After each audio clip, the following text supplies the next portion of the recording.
I'm sure a lot of you guys remember the old ceremonial hunting tradition of eating the heart out of the first animal you kill. Meat from those organs are among the most nutrient-rich foods on the planet.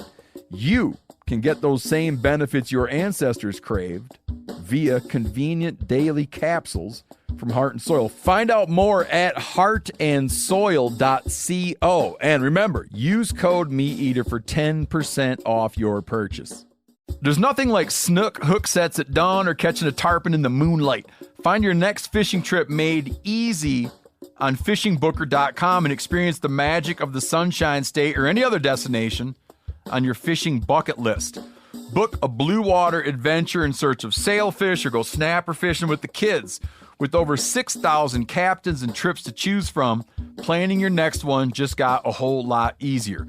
Download the Fishing Booker app on the Google Play or App Store or visit them online at fishingbooker.com to book your trip today.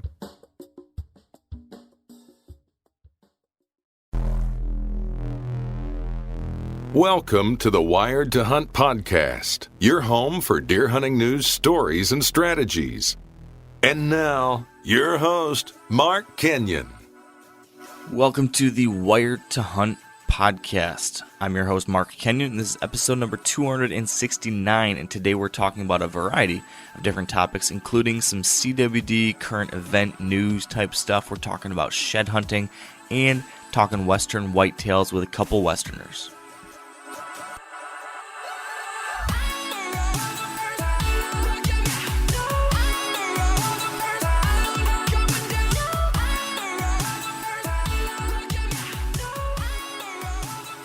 All right, folks, got to jump in here with a quick pre-show to the pregame show story of sorts. Basically, the other night, Dan and I recorded a very interesting introduction, 42 minutes of great conversation on a slew of topics. We kind of positioned this podcast as a two-parter. So that first one, we talked about CWD in the news. We talked about our latest shed hunting exploits and plans. We talked a little bit about our dreams about doing things out west. Very interesting chat, but about halfway through that chat, all of a sudden I noticed that my application that records my podcast was making a weird flash. And I go and I see that instead of recording our entire conversation, it recorded our entire conversation in 1 second increments. So a small part of my soul died at that point. I cried a little bit and I told Dan, I'm like, Dan, I don't think this has been recording on my end properly. And he said, well, no worries, man. I've got it recorded on my side. So I sighed. It was huge relief. I get that file back from Dan after we recorded everything, and I hear that there's some still little tiny glitch from my recording issue on my end. So I sat here this morning thinking, okay, do we ditch this whole thing and do I just record a little boilerplate, 2-minute intro? Or do we run with the 42-minute interesting interview me and Dan did together and just have a little bit of that audio glitch? And ended up deciding to leave that in there because I think we cover some important and interesting stuff, especially when it comes to a lot of stuff going on in the CWD world right now. I wanted to address some important issues there. I think it's worth keeping in there. So if you don't like the way things sound, and it sounds a little bit different than usual, but if you don't like it, feel free just to fast forward about 40-some minutes, and you will get to part 2 that sounds terrific, and that is our Western Whitetail interview with Eric and Zach, and I think you'll love that. But if it sounds okay to you, stick around for this one. Me and Dan have a great, longer than usual intro covering some interesting topics. So thank you for your patience. Thank you for your understanding. And here's the show. All right, welcome to the Wired to Hunt podcast brought to you by Onyx. And today we've got a fun episode for you. It's kind of a two-parter, I guess, really a two-parter. In part 1, I got my buddy and co-host extraordinaire Dan Johnson here with me. Dan, how are you? I'm good. Here, listen to this once. Do you hear this? Static. Yeah. Kind of static. That's my nub rubbing against my microphone. Okay, just your 10th finger that's not there is rubbing up. That nub. I know what exactly you're talking about. Okay, do we need to start the podcast over? No, we'll keep that. Okay. So Dan's rubbing his fingerless finger on the microphone, which means he's excited. That's good. So since you're here with me for a little bit, Dan, I wanted to do a sort of a longer intro, maybe than we usually do, a slightly longer pregame show to catch up a bit on what's going on with us and some things going on in the whitetail world, especially because in the last week and a half, there's been a whole lot in the news about deer, specifically CWD, talked about in the mainstream news and going viral on the internet and a whole bunch of stuff there. So I want to clarify some things about what's going on there. Also want to talk shed hunting a little bit because, it's that time of year. I want to see if you've done anything since we talked last time and see what's going to happen for the upcoming shed rally event. And then the main gist of this episode, Dan, unfortunately, after you've got a bail, we're going to bring a couple guys from Montana to talk about Western hunting, specifically Western whitetail hunting. So I thought you and me might have a few thoughts to share on that, as I know both of us are planning Western hunts of one sort or another. Yep. And then part two of that is then going to be, we're going to get Eric Siegfried and Zach Sandau from Onyx. They live out in Montana. They're going to join me to kind of share a local Westerner's perspective on hunting whitetails. You and me have talked a little bit in the past about my experiences out there, but it's always been, how I've taken a Midwest whitetail approach and applied it to Western whitetails. For one of the first times now, I'm going to chat with someone who lives out there about how they approach hunting whitetails, which is kind of unique, pretty interesting, I thought. Right. So that is kind of what we've got in store today, kind of a podcast, 2 parts, and I think it should be a conversation. So that's the plan. Are you down with that, Dan? I'll tell you this. If I was to hack into any software in the world, I would hack into Onyx. And I would hack into guys who are really good hunters, and I'd find all their spots. That is how I would cheat the system. Now, would you I'm going to say that you would use this power for good, and you would look at the good spots, and you wouldn't go and hunt their spots. You would simply use it to build up a database in your mind of how to choose the right spots in the future. That's what you mean, right? That couldn't be more far from the truth. I figured. I would be at so many places at so many times that people would start to guess that I actually hacked the Onyx system. Oh, it's happening. Dude, only I know about this spot. How is this dude here? And at my last spot, and I start running into people in different states at the exact same location. That'd be one amazing practical joke to if you somehow got your buddy's Onyx waypoints and you happen to know some place that he doesn't really care about, and so you just start messing with him. I would like to do that. If you and me ever hunt together, if this Iowa idea pans out, I'm totally gonna pull that off. Yeah, dude, there's a lot of interest. It's just it's a good tool, no doubt about that. So yeah. We'll chat with them here in a minute. Let's talk current events first, I guess, before we touch on anything else. CWD. Yes. You've seen all the hubbub in the news, right? Yep. Yeah. So for folks in the whitetail community, you've probably seen stuff on Facebook popping around. You've probably seen it on the mainstream news even now too, but there have been 2 CWD related stories that have been going all over the place. Mm-hmm. I've been getting a lot of people reaching out asking for my thoughts on it, or asking for us to clarify things for people or set the record straight. So I want to take a second here to do that. So the first piece I think we need to talk about is the zombie deer articles. You've seen that as well. Yep. Correct? Yep. So there was a interview done a little while back with I believe it was a professor from the University of Minnesota.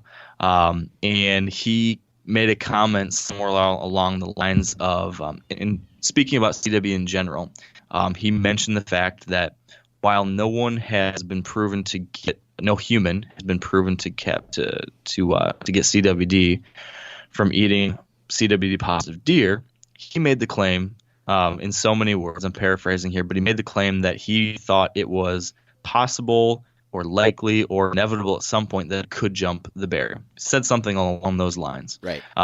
Nothing like that has been proven true, I want to point out. But he made a comment like that, and then someone wrote a news article headline about talking about how there's these zombie deer walking all over 24 states. And then this thing just blew up. And like every news site out there, every media network was reporting zombie deer disease. Really kind of freaking non-hunters out. I had a lot of people that aren't actually hunters ask me, like, what is this thing?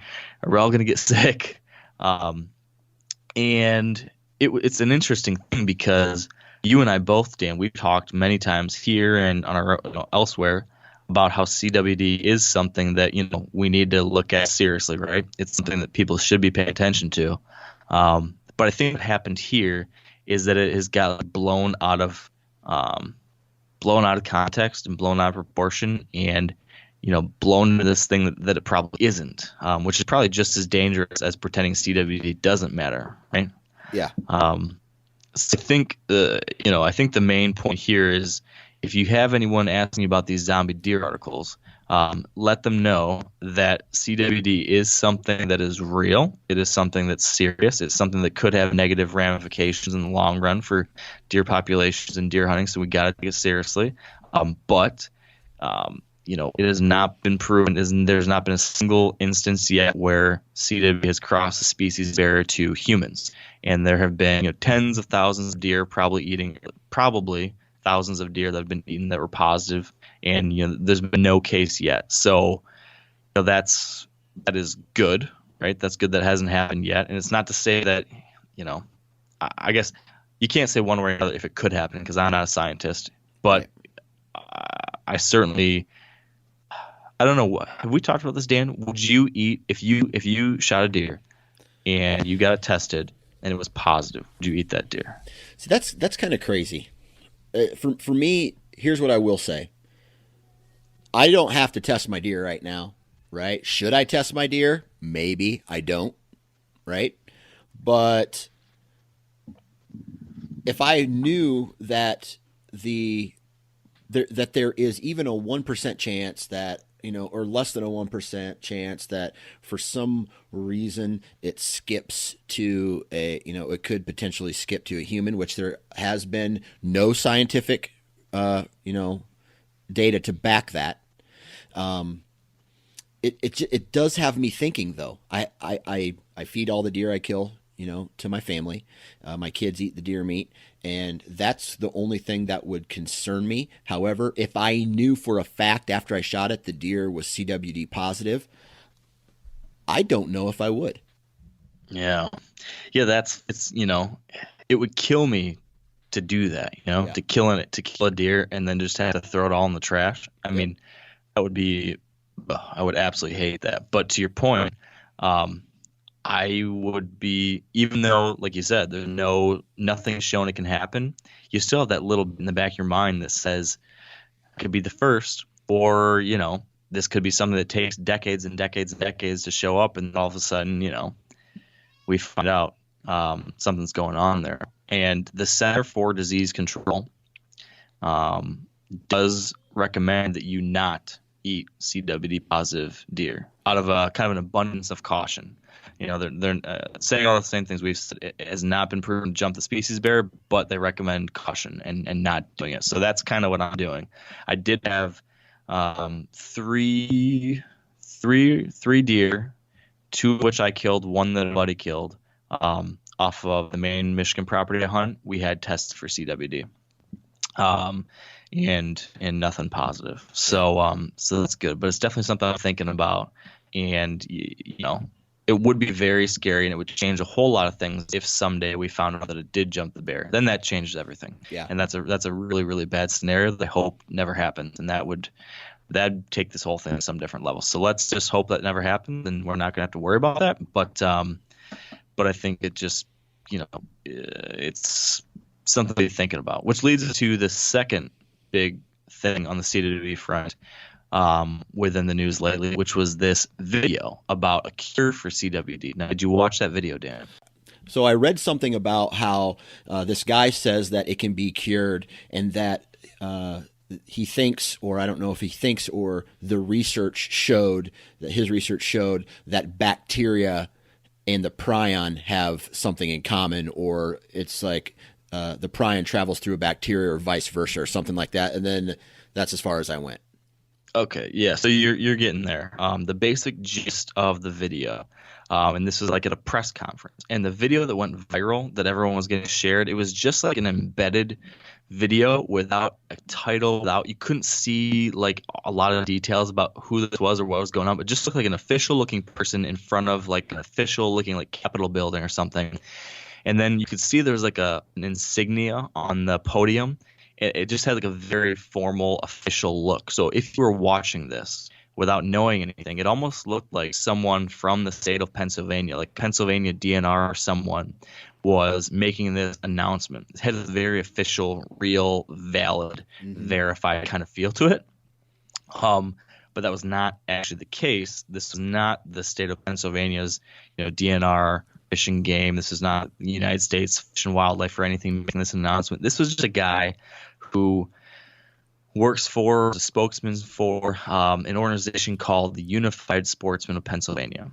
So I don't know anything about this organization. I don't know anything positive about it or negative about it. So I can't take a stance on this at all. I'm simply saying that this was an organization of deer hunters making this statement, and the issue with it. Well, I guess let me explain the statement first. The statement was, like you said, that they're claiming there's this cure for CWD based off some research that was happening down. God, I should have double checked this. Louisiana State University, I believe. A Dr. Bastian. And this professor down there, researcher down there, believed that he found that the CWD, the prions that we have all seen be associated with CWD and that we believe are the cause and the transferring agent of CWD. His theory was that they are actually not what is transferring CWD. They are actually just like a symptom of CWD, and that there was actually a bacteria called a spiroplasma bacteria that is the infective agent, and then prions were like a side effect of it almost. So we were just kind of seeing the side effect of it everywhere, while it's this bacteria that is actually the issue. And since it's a bacteria that's causing the issue, he said that, hey, I can develop essentially a cure to this that can be fed to deer. We can develop all sorts of different things to deal with it in the captive cervid industry. We could apply something in mass quantity to wild deer.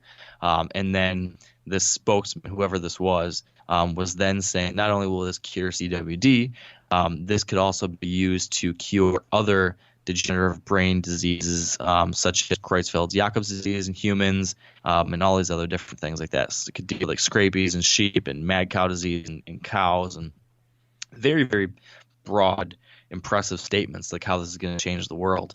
And it was really exciting hearing it because, like, yes, that is what we need. We need some kind of real solution to this issue of CWD. The bummer is that no one's been able to back up this research that this Dr. Bastian has done. I guess, as I understand, I've checked with a number of different people in this field who have said that it's a really interesting theory. We wish it worked, but no one's been able to replicate it. No one's been able to verify it. No peer review has approved it. Basically everyone I talked to said we wish this was true. We wish this could be proven, but no other expert in the space agrees with him and can in any way, replicate it. Yeah. And show it to be true. So, I mean, I hope that maybe there's something new. I hope that maybe that they're onto something and eventually there's going to be a cure. But the kind of myth buster thing right now is that this viral video, it's not as proven as the gentleman in the video would like you to think. Yeah. It seems like a cure for CWD is not a sure thing. This has not been proven or replicated or verified or reviewed in any kind of way. And, let's cross our fingers and hope something does happen. But right now it's not there. Right. And the crazy thing about this all is I knew after getting into it and going to a secondary source, and I think the National Deer Alliance made a post about, listen, this would be nice, but it's not accurate. Right. We don't know if this is accurate or not. Number one, I think the video is really old. And number two, it scares me. Like me, I did my further research. I saw this. I questioned it. I went to a reliable source like the National Deer Alliance. And the next thing I did, or I did a little research on my own, but people are literally commenting like, "Oh, we don't need to worry about CWD anymore." Ted Nugent was right, or like all these people who were worried about, like they took that as problem solved, and it's not a problem solved. Yeah, this is a great example of kind of clickbait in social media news issues. I mean, you just can't take what you see on the internet for truth right off the gate. You need to do a little bit of verifying, like you said, a little fact checking, check reputable sources, folks that are, verified with some kind of level of expertise, see what's really going on. I think this is one of those cases that a lot of people wanted to be true so much that maybe they're just like, yes, that's what I've been waiting to see, and want to celebrate it. But I think the moral of the story from this video and then the zombie deer story, the big takeaway for me at least, is that these were just great reminders again of the one single thing that I think we can all agree on about CWD, and that's that we need more answers. We need more research. We need more studies done to find out what really is happening. Yeah. Because there's too many question marks right now. There's so many controversies around it. We just need to get some solid stuff figured out. So there was one step in the right direction. There was a bill introduced to the House and the Senate earlier this month called the Chronic Wasting Disease Transmission in Cervidae Study Act, which essentially if this passes, this would authorize a special federal study done to help determine how CWD spreads, how it could be prevented in the wild, and it'll help divert funds towards something like this too. So every time that we see a bill like this that's going to get funding for research, I think that's something that us in the whitetail community, we have to kind of rally around. It's a simple thing. Whether you believe in everything that's being said about CWD, or whether you are in the Ted Nugent camp and want to claim it's not a thing, whichever way you are, we want answers, and research is the only way we're going to get those answers. So I think that's something we can come together on and support funding and support things like that. So this is the Chronic Wasting Disease Transmission in Cervidae Study Act, which is a mouthful. So you could quite simply remember S382. That's the bill. S382. You can search that online and get the full details on it. But point being, reach out to your senators or your representatives and let them know, hey, this is something that matters to us. There's a whole lot of deer hunters out there in our state. This is something that matters a lot to the outdoor economy and community. Give them a little bump. I think this is one of those things that we can maybe make a difference on. Absolutely. So absolutely. That's CWD PSA for the day. Moving on to more fun things. Shed hunting. Have you done any shed hunting since we talked last? Dude, I got 6 inches or 8 inches of snow in my front yard, and that's after like a day and a half of thawing. Ugh. Now, however, the good news is down where I hunt, there's no snow on the ground right now, which really has me a little worried. Like other people might get to my spots before I do. Wow, I assumed that you were going to have all sorts of snow down there. Nope. There's almost like a clear cut band that came through Iowa, and like the lower parts got a couple inches. We got about 8, and a couple more systems came through, dumping 4 at a time, while down south didn't get any. So other than the big drifts, most of the fields are clear, and we got some rain that helped out the melting process as well. Oh, man. Well, that might change my plans, because I was thinking that Iowa was going to be a complete bust for shed rally. Yeah. I was thinking about going down to southern Ohio. Yeah. Now, here's the deal, though. I think there's 2 more chances in the next 10 days for us to get snow. And I don't know what part of the states are going to get it yet, but it's in the forecast. Okay. Well, I'm just going to keep on texting you and bugging you. Yeah. And hopefully there's not. If there's not snow, can I meet up with you at some point during that time period? You can be around. I know you got stuff going on, but hopefully we can find a little time to get some walking in. Yeah, absolutely. I don't know what the schedule is right now, and we're talking about a little bit about that here in a couple minutes. But the Iowa Deer Classic is this weekend, and I have to go do a little work there. And then the following weekend is something that I have to attend, and is also Shed Rally. So it's going to be, the next 2 weekends are going to be really busy. Yeah. Well, I'll be out there at some point soon, hopefully. Yeah, so, absolutely. And if I have to take a day off of work, I'll take a day off of work, man. Hey, speaking of, and I hope that happened. Speaking of Shed Rally, so we're doing a little thing with Wired to Hunt, which you should bust out your old Wired to Hunt hat or shirt, Dan, because I figured there's a whole lot of folks that listen to Wired to Hunt that also participate in Shed Rally and want to figure out some way to kind of thank people who have been supporting Wired to Hunt, rocking the Wired to Hunt hats and T-shirts and things like that. And actually, interestingly, you and me shed hunted together during Shed Rally, right when the current Wired to Hunt logo, hats, and shirts first came out. Do you remember that? Yes. I was rocking, I think, Wired to Hunt hat and T-shirt when we were shed hunting your spots, and that was the first year of Shed Rally. We were walking all over the place, and we'd just be like, Shed Rally! Oh, yeah. Corey was there, too.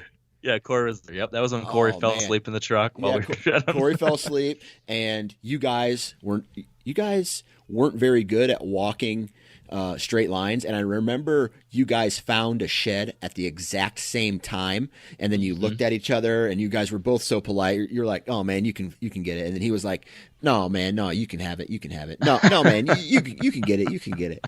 Yes. It was pretty funny. Yeah, I remember that well. So that is when Shed Rally began. Now it's like 5 years later. Yeah. And so there's a long way of saying during Shed Rally, right, it's this Whitetail Properties deal where they get a whole bunch of folks, encourage everybody out there to go and shed hunt together on the same weekend. And if you post photos and videos with the hashtag Shed Rally, you get entered to win a bunch of prizes from Whitetail Properties. And this year, I'm going to do a giveaway with Wired to Hunt. So if you participate in Shed Rally and you post pictures with that Shed Rally hashtag, if you're wearing a Wired to Hunt hat or shirt and you're out there and you put pictures and videos, you'll also be entered into another giveaway. And we're going to give away 5 prizes.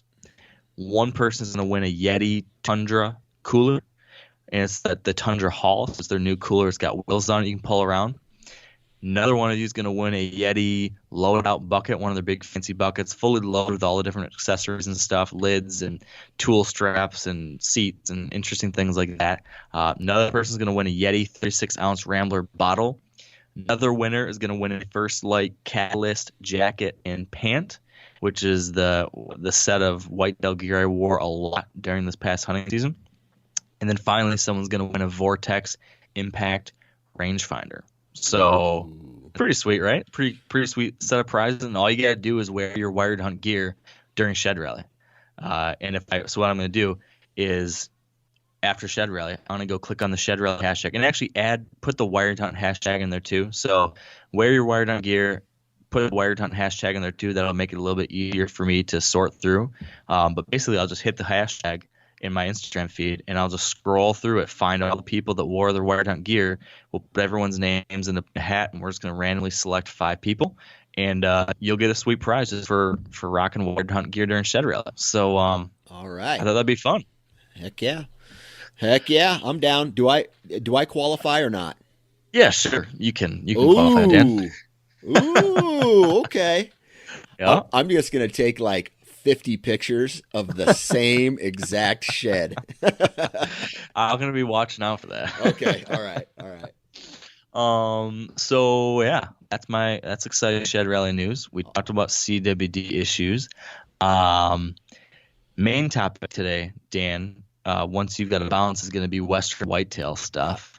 Now I know you get the Western elk stuff. You're intrigued by Western mule deer. Have any of my stories about my whitetail trips out there intrigued you yet? Oh, absolutely. I mean, I've already looked at Wyoming and Montana whitetail hunts. Yeah, it's you loved the sand hills when you chased muleys out there. Yeah. And I've chased whitetails out there too. I guess you did see a couple big ones, didn't you? Yeah. Yep. I mean, it's I'm having a hard time not going out there every year and doing it, which makes it tough because I love elk hunt. But I am just as we were talking about a few weeks ago, I, for some reason, am just getting more and more infatuated with my original infatuation. And I'm having a hard time saying that I won't do a whitetail hunt in September out west to do an elk hunt instead. I'm having a hard time doing both, just, being away for 2 weeks at a time. So this year, I don't think I'm going to do an elk hunt just because I really want to do my whitetail hunt. It's just, I don't know why, but you just see so many deer. They act, they're just very visible. It's cool, really cool age class. You're seeing older deer in the big country, the big skies. I don't know. It's been a fun thing for me. And you definitely have caught the Western bug in general, just the Western hunt, just how different that is, right? Yeah, absolutely. It's something that I think about every day. Yeah. So have you made any more progress in your Western plans since we talked like 3 weeks ago about this topic? Yeah, I mean, not too much playing on the elk side of thing, because really all I have to do is just organize my gear, practice shooting, get conditioning, and pay the tag, right? The place is already there. I already know where I would go again. The mule deer side of things in South Dakota, I've talked with a lot of people since the last time we talked. And when I say a lot, I mean like 5 or 6 different people.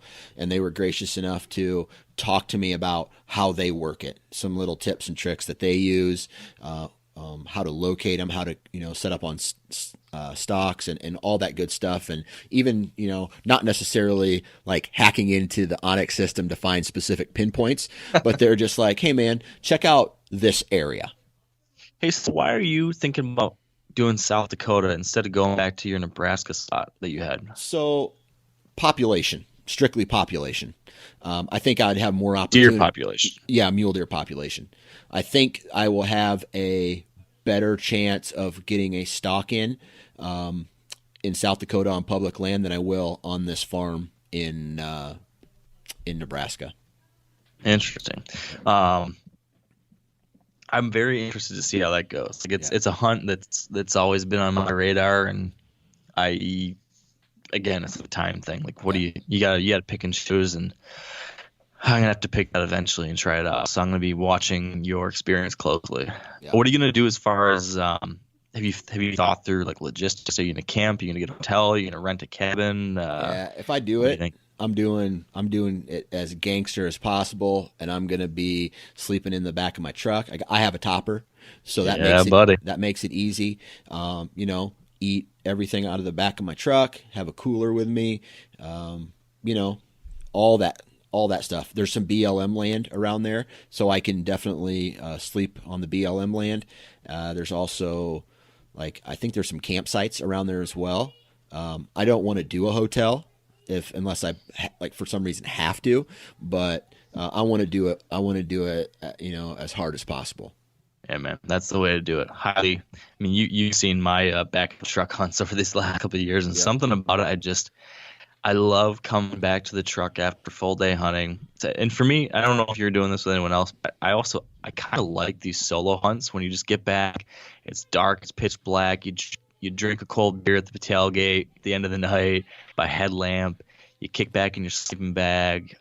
There's nothing but coyotes howling in the distance. There's something cool about just being out there on your own that's nice and that you just don't get when you're in a hotel.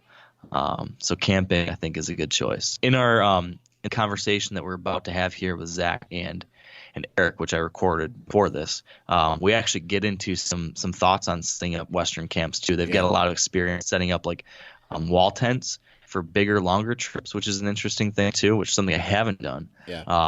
But that's an interesting thing to keep in mind as well. If you do a group hunt with a bunch of people, setting up a big tent's not a bad idea. Me and Andy May, when we did our Nebraska hunt, we brought a big 4-person tent. It wasn't quite a wall tent, but it was big enough that we could bring our grill inside, a little what do you call it? Not an awning, but I'm blanking on this word. But basically, had a little outdoor covered area with the grill, and then inside the tent we set up 2 camp chairs and a table and the cooler so that we could eat inside because it was really cold at night, so we could still eat inside the tent, and we had the other half of the tent with our sleeping bags and our gear. And that was pretty nice too. I'm a big fan of the hunting camping trips for whitetails. Yeah. It's not, I don't think it's very common, but it's pretty cool. Yeah. So I've even thought about maybe not every day. It's because I live so close to where I hunt in Iowa, but I even thought about maybe an early season, first week of October, if I'm going out there to kill a doe, park the truck next to a barn at the farm and, just chill there overnight and, just hunt out of the back of the truck just one night. And I still think that would be pretty fun. I think you're right for sure. Maybe we'll come together someday. Do that. Hey, man, I'm all for it. I'm all for it. We'll wait. We'll talk about that later. Hopefully something happens soon. I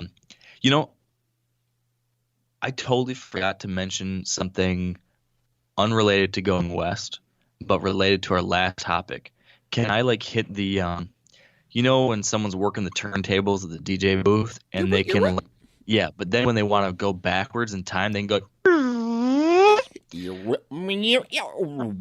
yeah. It's like, yep. Well, I'm gonna hit the turntables right now. I'm gonna rewind the tape, and we're going back to shed hunting because I totally forgot to tell you that I have found my first sheds of the year. Yeah, I saw that, dude. And this is it's not anywhere close to a sure thing at all. Don't say Holyfield. No, Holyfield. Okay. Although that's interesting. We're going off the rails real fast here. But we did this live Meat Eater podcast last weekend, and really cool event. It was 1,600 people came out to see the podcast, and I get out of my truck after the show, and I walk up and I see there's a ticket on the windshield. I'm like, son of a gun, I got a ticket. I parked in the wrong place. And I walk up to it, and it's not an official ticket. It's actually theater tickets. And across the back of the theater tickets, it says, Holyfield lives. I was like, oh, man, that's kind of creepy that someone knew this is my vehicle. But kind of funny, too. Oh, buddy. So that's all I've got on Holyfield. But Western shed hunting. Nope, not Western shed hunting. Shed hunting. Shed hunting. In Michigan / Ohio. Okay, that's right. Yep. / I am tentatively exploring, and this is definitely not a sure thing, but I'm kind of exploring some different possible options to maybe try and purchase a small hunting property. Uh-oh. In Michigan? Possibly in Michigan, possibly in northern Ohio or northern Indiana. Because I'm kind of close to the border, where they all come together. Yeah. And real small. But I've had, we've kind of talked for long periods of time about how I'd love to do it someday, right? We've had this conversation over the years. Would love to do it, would love to buy something small. So I'm kind of looking at some different routes of maybe being able to do that, mostly because I think it would just be a really cool, project, a content thing to talk about on the podcast and to share across all the different things I'm doing. We talk about people buying a property and making something cool with it. We had Dan Prez on several years ago, you and me, Dan, talking to him, and he was talking about how you got to start small, buy a small property, build something cool, flip it, and then buy a little bigger one. And then you can do that over the years and finally get to something that is what you really want. Yeah. So I'm wondering if maybe I should try to test the theory. And again, this is not a sure thing at all. This is something I'm just kind of fiddling with at the moment. But I did find a small property that was very intriguing, and I walked it the other day and found 3 sheds on it. Oh, nice. Yeah. Let me guess. One of them's a Boone and Crockett from a Boone and Crockett. No. Oh, okay. That's just your luck. Yeah, my luck's been pretty good lately. No, a spike, 2-pointer, and a shed from last year, at least a year old, that would have been a 4-point side, but a nice 4-pointer, 110-inch 8-pointer, maybe something like that. Yeah. But encouraging, walking a property, just trying to see what we think about it, and finding some antlers just as you're checking it out. That was cool, and the property is very interesting. I'll wait to talk about this property too much until we get, if it becomes a real thing. But yeah, a whole bunch of possible things to talk about if this whole idea comes together. So TBD and all of that, Dan. Yep. So that, I think, is all I want to talk about today. We talked about sheds. We talked about CWD. talked about how we would love going out west and how it's something you should think about, and how the rest of our conversation with Zach and Eric will be pretty interesting because they've got a lot of unique experience. Anything else you want to cover, Dan? No, I'm good. I just got the text from the wife that says, wrap it up. Okay. Okay. Yes, we'll wrap it up. I do want to make one quick announcement, which is not not a fun thing to talk about at all. But I just want to, just say a few words about the tragedy that we had in the whitetail community here recently.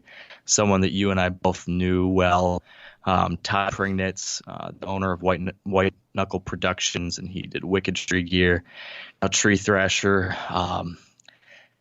passed away recently from an ATV accident. And you and I, actually, Dan, we both met at the White Knuckle Film Productions film school many years ago.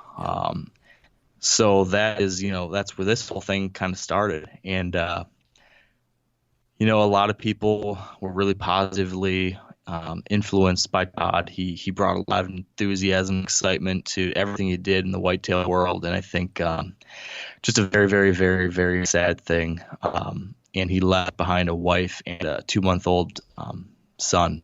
So I just wanted to mention this fact that there is a GoFundMe right now that is helping raise funds to help cover the medical costs that were incurred over the last week or so, while Todd was fighting this. And I think if anyone has a little extra to give to help out Katie and their son Baker, that'd be a great way to try to do that. And you can, I will have a link to this on the show notes for this podcast. So you can go contribute to that GoFundMe there, or if you go to the White Knuckle Film Productions Facebook page, well, I'm sure they'll have a link there, or you could go to GoFundMe and search for Todd Pringnitz there as well. And you'll be able to find a way to help there. So just wanted to give our condolences as the Wired Hunt community to the Pringnitz family. And, if anyone can give, that's one way to do it. Otherwise, let's keep everyone affected by this in our prayers. And with that, I tell you what, let me tell a real quick story. Okay. So I was living in Alabama. I got a phone call from my buddy Brent Rich, and I was out of Alabama. Like, I was checked out. I was ready to move back to Iowa. He's like, "Hey man, you doing any hunting down there?" I'm like, "No man, all I do is work all the time. All I do is work." He's like, "Man, I met this dude. I go shed hunting with him, whatever, we're starting to hang out. He's like this hardcore whitetail nut, right?" And I'm like, "Oh, cool," because I had started to miss hunting when I was working all those hours down in Alabama. I moved back to Iowa, and I have a girlfriend at the time. I have a house that I just purchased, and I get a call from my buddy one night. And he's like, "Hey, this dude Todd is at the bar with me. It's a bar named Key. It's this bar we always used to hang out at called Keo's." He's like, "Why don't you come meet us out for a couple beers?" And I'm like, "Yeah, okay, man, I'll do that." And so the first night I ever met Todd was at this bar with my buddy Brent, and Todd introduces himself, and he goes, "What's your name?" I said, "I'm Dan," and he goes, "Dallas?" And there was no music playing in this bar, so I didn't know how he didn't understand me. I go, "No, Dan Johnson," and he goes, "Dallas Fort Worth?" And I'm not shitting you. The very first night that I met him is the night I got the name Dallas Fort Worth, and people to this day still call me by that. That's amazing. I guess I didn't realize it came from that first night. Very first night I ever met him. Wow, that's the story, man. And man, it's I think a lot of people can point to Todd or things that he put on that helped bring a lot of us together and brought a lot of joy to the hunting community. Like the first time I ever heard about you was on one of the White Knuckle production DVDs, one of those that you were on with Todd. And I remember thinking, that's a wild character. He's an interesting dude. And then when we met, we kicked off our own friendship. Mm-hmm. So just shockingly sad. And I think a lot of people are probably I don't even know what to say.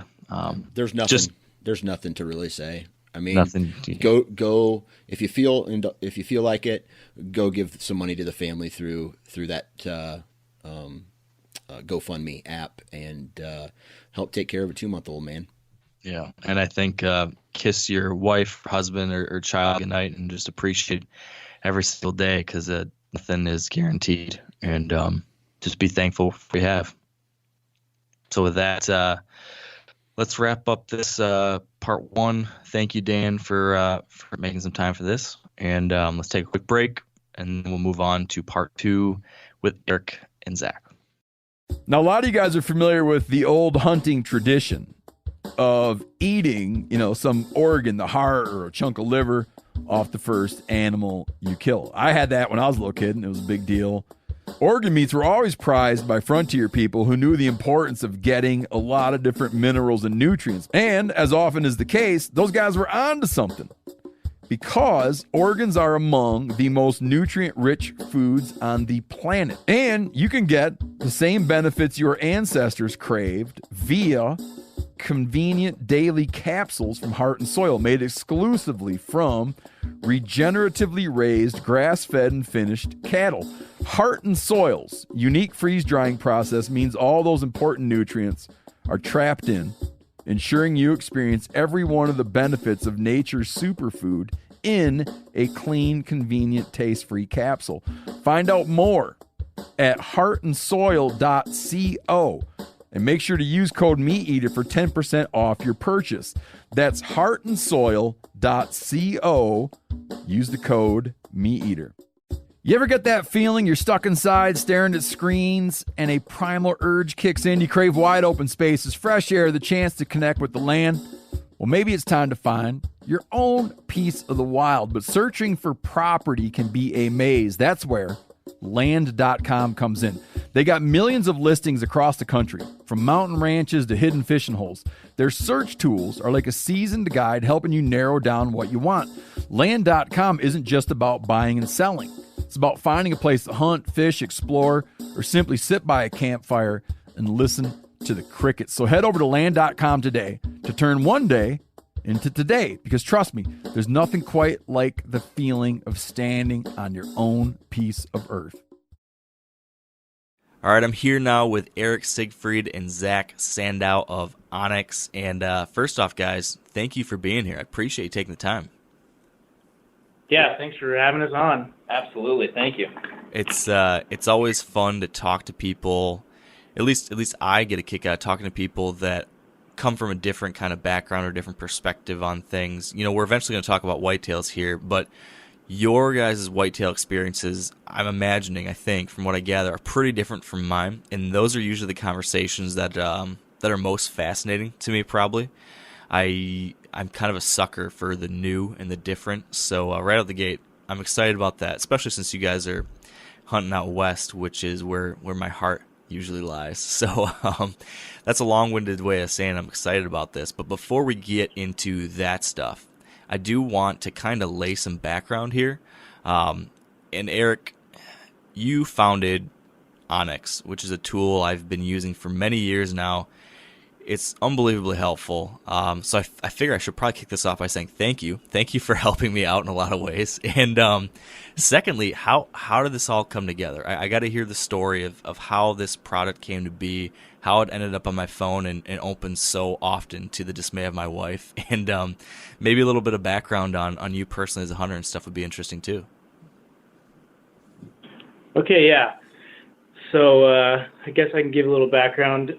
Company history. So I started the company in 2009. That's when we launched our first products for the Garmin GPS unit. It was a micro SD card that had a statewide land ownership map and topo map that you just plug right into your Garmin GPS unit, and you could see those property boundaries where you were while you're in the field. So that was the original product. We still sell that product, and we sold that a lot for the first 3 years. Then in 2013, we came out with the app that basically turns your smartphone into a GPS. So that was 2013, and since then, most people are probably more familiar these days with our smartphone app called onX Hunt, downloaded in the App Store. But yeah, that's kind of the overall picture of the company really quickly. I actually, a little bit of history about me. I grew up in eastern Montana, mainly hunting elk, mainly hunting mule deer and antelope when I started. Then I started moving west. I went to school in Bozeman and started doing some archery elk hunting. And my family actually owned a ranch on river bottom. So I did a little bit of whitetail hunting. My dad got me my first bow when I was 16, and I did a little bit of whitetail hunting with that right away. But have done some rifle hunting for whitetails. But other than that, now living in western Montana, in Missoula, where the company is, I do some mountain whitetail hunting. Yeah. But other than that, yeah. I've been hearing a lot of good things about that section of the state. I've always hunted on the east side of the state, but I'm increasingly intrigued by what's going up there a little bit more to the west and north. So I'm going to have to pick your brain a little bit about that. But going back to the company a little bit, I mean, where'd the idea come from? Was this something that you always wanted to just get better maps available on your GPS, or was this? I'm just kind of curious about how this went from some concept that you had or someone had to being a reality. Yeah, it's kind of a interesting story. Basically, moving to Bozeman, Montana for going to school, I had a experience. I had to try to find places where I could go elk hunting. And I did that with Forest Service maps, BLM maps, whatever. Then I had to move to Missoula and basically land in a whole new area where I had to figure out where I could go. So I was using Forest Service maps, using BLM maps, and I was like, gosh, this is hard to actually figure out exactly where you're at relative to property boundaries in the field. So that was about 2007 when I was having those experiences. And just by doing that, having that personal need, I ended up coming up with the idea, like, just basically, I need this in the field with me. So how can I have this on my GPS when I'm in the field? I was using a topo map on my Garmin GPS. It didn't have the public and private land ownership. So came up with the idea, hey, I need this public land when I'm in the field. How can I get this on my Garmin GPS unit? And I figured it out, and that's how kind of the product came about, with just those personal experiences I had. Wow. Needing to find property boundary. Yeah. I think you're probably making it sound easier than it was. I'm sure, being a small-time entrepreneur myself at times, I know that putting something out there for the world is no easy task. So I'm glad that it was something you could do, because we're certainly reaping the benefits of it now. And Zach, I guess you're kind of reaping the benefits of it too, working for onX. Can you give us a little lowdown on what it is you're doing there, and a little bit of your story too? Yeah, so absolutely. I work on the marketing team, and so I kind of oversee the projects that we're working on and just the different communications, and then get to work with the partners as well. So pretty much the team gets to make me look good and make my job easy. But I've been here for a little over 3 years now, and I actually graduated college. I'd used the chip, especially, Eric, growing up in Montana. It was one of those things, wanted to support Montana, and it did. I mean, it solved the problem. My parents are from eastern Montana, so we do a lot of hunting out there where you're navigating boundaries, and you always hear the term checkerboard. And so before, we were always uncertain where we were, and then once we got the chip, it changed all that. And so I knew in college I wanted to do something in the hunting industry, and onX was always one that was on my radar because they were located right in my backyard. I graduated from the University of Montana here in Missoula, and they actually had an internship that I started the day after I graduated, and then that was over 3 years ago, and they haven't been able to get rid of me since. Nice. It sounds like not a bad thing to be doing. It looks like you're somehow you figured out a job that allows you to do a lot of fun stuff too, because I saw you were on that mule deer hunt with Steve in the whole Anyone's Hunt episodes, right? Was that New Mexico? Yep. Or Arizona? That was Arizona. So that one was Arizona in December, and yeah, that was a good time. We, just over-the-counter archery opportunity that I had never done. I've wanted to hunt Arizona, and we just went down and stayed out, slept under the stars for 9 days, and went and hunted mule deer with our bow, and we weren't successful, but we had plenty of opportunities. I ended up coming to full draw on a buck at 46 yards and got busted just trying to step out behind a shrub. But it was a good time. You know, the first couple of days, we were really just trying to get a lay of the land, kind of learn, you know, these deer movements. But last couple of days, we kind of got it dialed and ended up finding some bucks and had a ton of stalks that we got close, but just not quite enough to capitalize. Ah, that's hunting. I haven't got to watch all the full videos yet, but I've really been enjoying like the behind the scenes stuff on Instagram stories and following along with what you guys were doing here recently. So, man, it's funny though. Look, as I was watching that, I was thinking to myself, man, I got to get out there and chase some mule deer. I just went on my first coos deer hunt a couple weeks ago and got kind of the taste for that mountain hunting for deer. And so Montana's a spot I go to a lot. I'd love to do a mule deer hunt there, but I don't think I ever could convince myself to do it because you can only get one deer tag in Montana, either mule deer or whitetail deer, and I don't think I can possibly say no to the whitetail hunting out there because, man, I've gotten so much enjoyment out of chasing these western whitetails, but I'm doing it from a non-resident perspective, you know? So I'm from Michigan. I'm used to how we have it here, and going out to Montana is just so different as far as the landscape, as far as the number of deer you see, the number of bucks, the number of quality bucks. It's kind of like a whitetail dreamland for me out there. But I always hear from locals that just, I don't know if people appreciate it as much as I do. I'm kind of curious what you guys like think or feel about the whitetail situation out there. Like, how do you look at and think about western whitetails?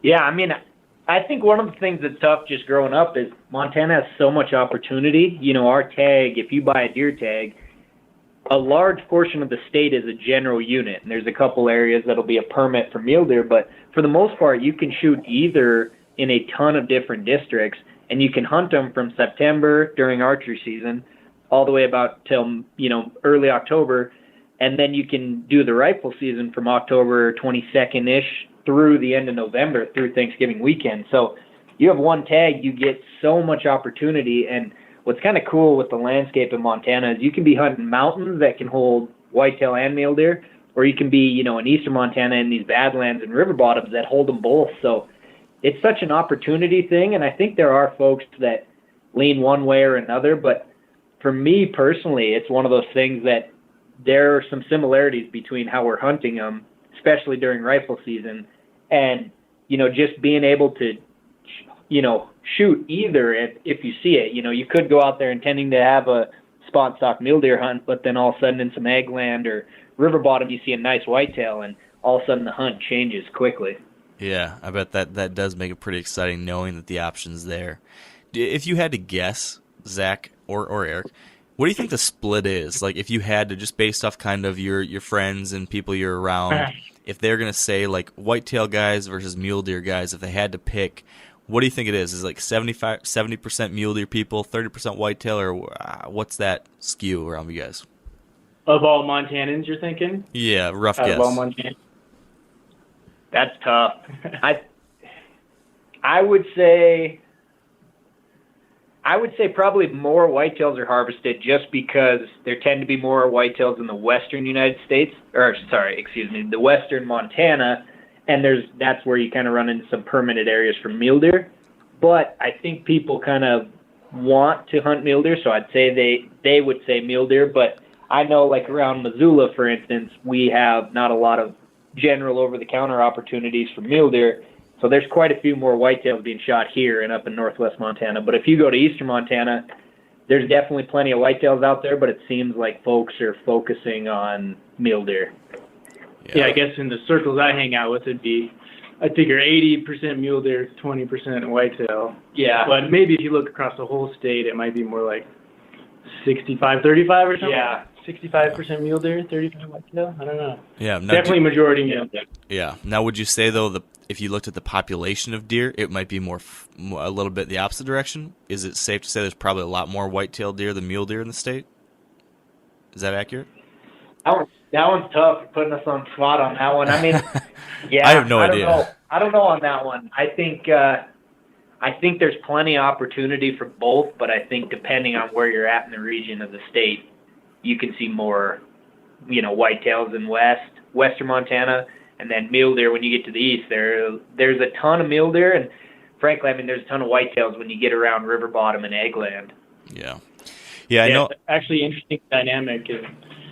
In Montana, you've got egg bottoms and river bottoms and creek bottoms in eastern Montana and other places where you got whitetails hanging out. But then you get into western Montana in the mountains, and you've got actually whitetails that have been moving up into the mountains. So you actually have this whitetail mountain hunting, and then you also have the typical river bottom whitetail hunting going on in eastern Montana and other places in western Montana. Yeah, that's got me really intrigued too. I've been talking about it for a while, wanting to try to chase some of these deer up in the mountains because I've done the river bottom thing. But it definitely does seem like, to your guys' point, the interest skews probably towards mule deer, not just in Montana, but probably a lot of these western states. But I know some guys are a little worried about the spread of whitetails. Whitetails are just so adaptable. They seem to be increasing their populations in a lot of areas. I know, if you look at the longer view over the last couple decades, it sounds like it's definitely been something that's been growing as far as the whitetail prevalence versus mule deer prevalence in certain places, and in some places even maybe whitetails pushing muleys off a little bit. So I've got a couple buddies who are always kind of dogging me about liking the whitetails so much. Keep them by you. We don't want them. Yeah. But I'm a sucker. I'm a sucker for these deer. I've only ever been out there, though, hunting early season. So I've always done the early September archery deal for whitetails out there. Does that seem to be, at least from my perspective, it seems like there's not a whole lot of attention being paid to them at that point. From all the places I've hunted, I've ran into very few people chasing whitetails at that time of year. When does the whitetail bug hit most people around you guys? Is that more of a later in the year kind of thing, a gun thing, or am I just kind of experiencing a unique situation? No, I definitely agree. I think it's more, Montana, we get the opportunity to hunt deer during the rut. So I would say that's when whitetail hunting picks up. There's always folks that'll go out and hunt early season in archery, and then in rifle, they'll be out more spot and stock once that October 22nd rolls around. But for the most part, when you have the opportunity to hunt them in the rut, it seems like that's when most people are getting the whitetail bug. Mm-hmm.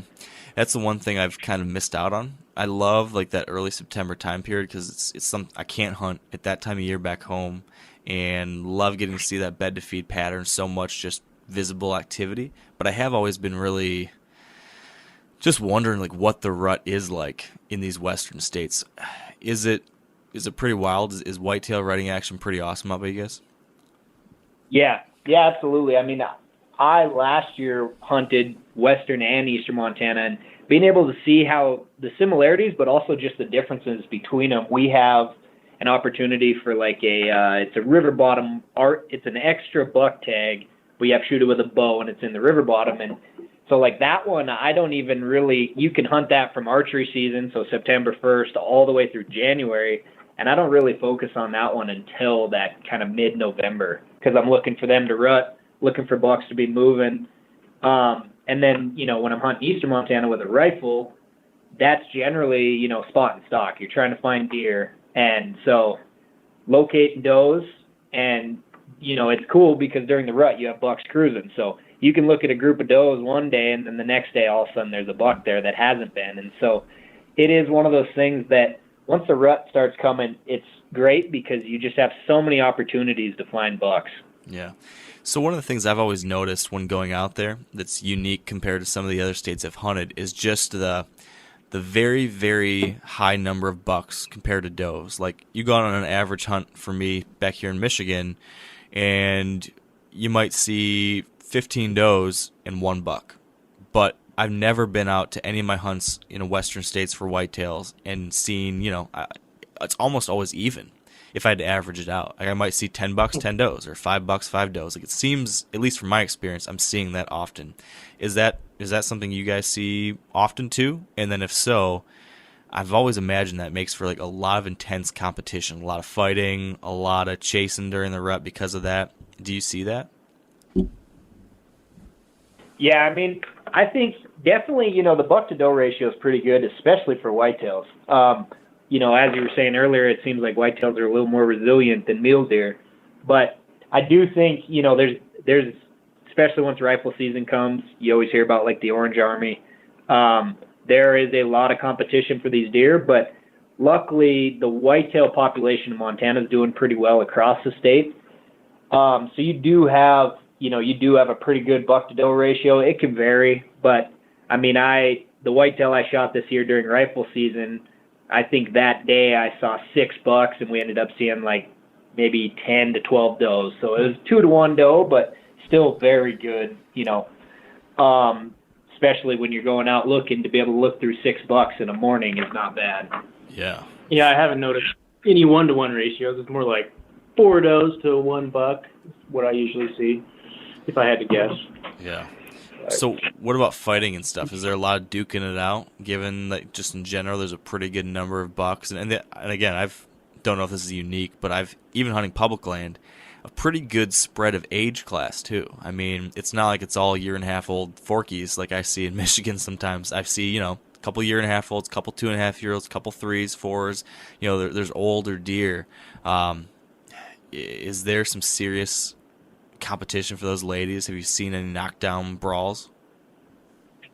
Yeah, I mean, I've only had the benefit or the opportunity to see whitetail bucks fighting once, but the one thing I do know is during the rut, especially like this river bottom tag I was talking about earlier, really what I like to do is I like to set up a decoy and rattle, and I've had pretty good success doing that. Generally, you'll get those younger bucks coming in there, but even this year during rifle season, we were up in the hills and we found a good drainage that was off of private land on public, so I was kind of hunting that boundary there and finding, where these bucks would be moving up into the hills, and I was able to rattle in that drainage, and we had different bucks coming to check us out, to see what's going on. And so if you have 10 does running around there, 6 bucks, and they're all kind of curious and moving throughout, we ended up rattling one in pretty close that was a young buck. But I do think, that is one thing that it seems like during the rut, especially when you get to that like mid-November, there is a ton of opportunity to rattle deer in. They seem to be pretty aggressive at that point and always want to at least come check it out. Yeah. Yeah, I've wondered about that too. What was the kind of rattling sequence or strategy that you're using? How, were you doing it just once a day or every half hour? Or I'd love some details on what you found to work out there.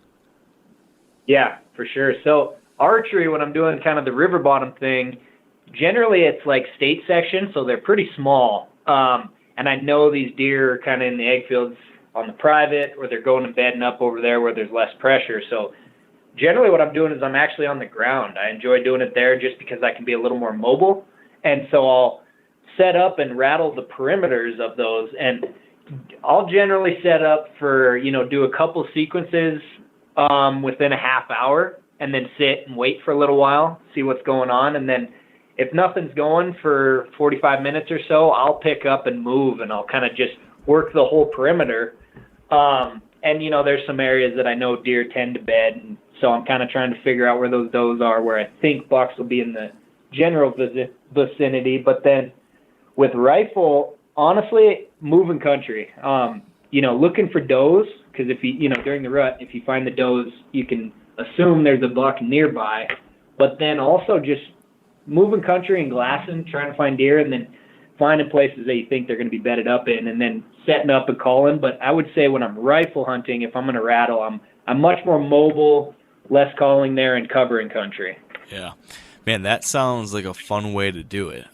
When you're doing it with the bow in those river bottoms, when you're setting up on the ground, so you describe that setup. I'm curious, how you're positioning yourself to have some cover or not. But I mean, walk me through an example of how you'd set up on the bow for a rattle-in kind of sequence. That sounds intense. I'm thinking in my head, rattling a buck while on the ground with my bow and hoping to get a shot. I'm very intrigued.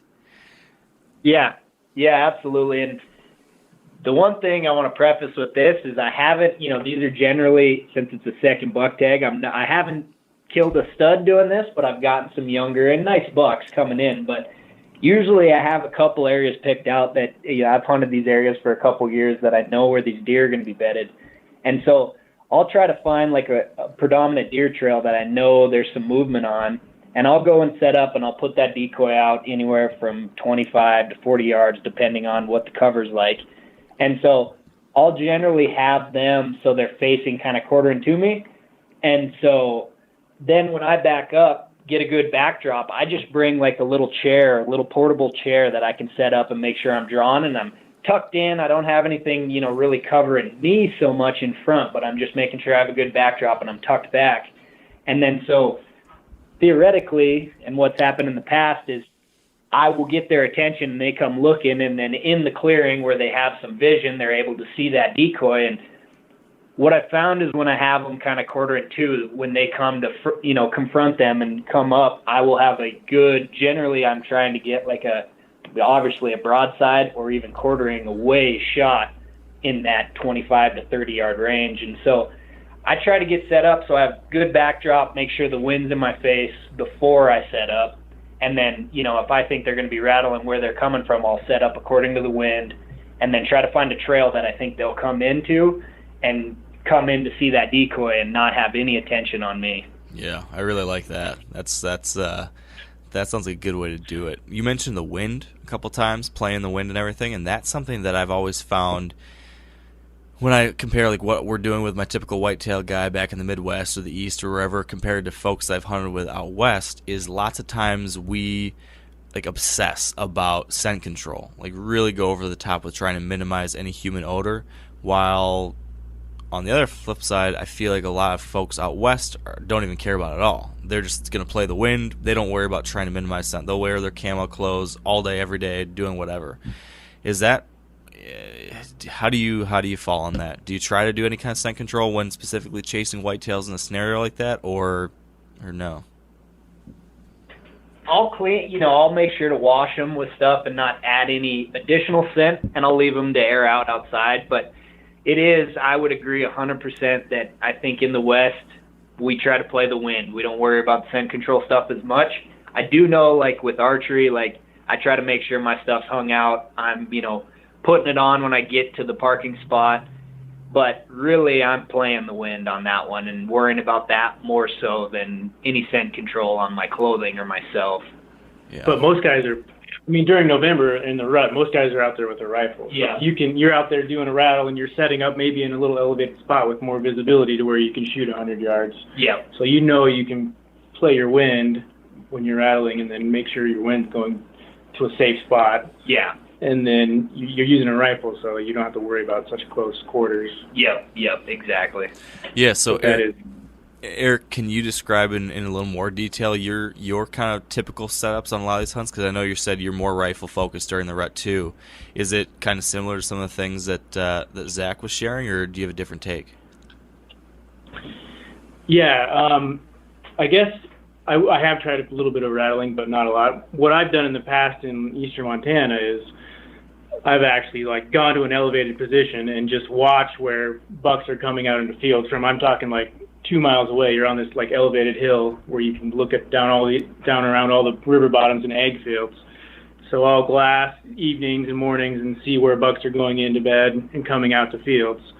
And then if I see a buck that I'm interested in, I'll actually use terrain to stalk down close with a rifle, and maybe I'm 200 yards away, but I can usually use some sort of terrain to actually stalk in on them and get a shot. Yeah, or you can go, if you see one come out to a field at night, maybe you just go back in the morning and try to get in a position where you're 200 yards from that field, or do the same thing the next evening where you actually get close the next evening to where this buck's coming out. Yeah, I think that's one of my favorite things about Western whitetail hunting so far has just been the opportunity to do what you just said, which is observe deer from a distance and then be able to move on them.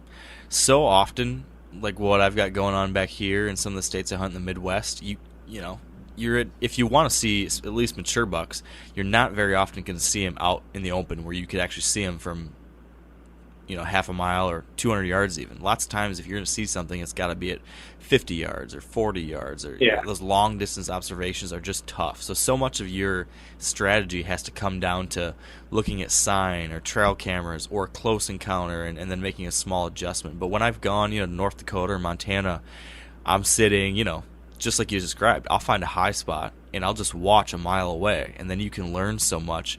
Not only is that helpful from a hunting perspective, but that's just, for me at least, it's a lot of fun just to get to see the deer, and then make a move with your tree stand, or if you've got a gun, sneak in on foot. That is just the observation, just simply geeking out about watching deer. That is just, I don't know, unique to the Western landscape. It seems like the views are unbelievable. Yeah, absolutely.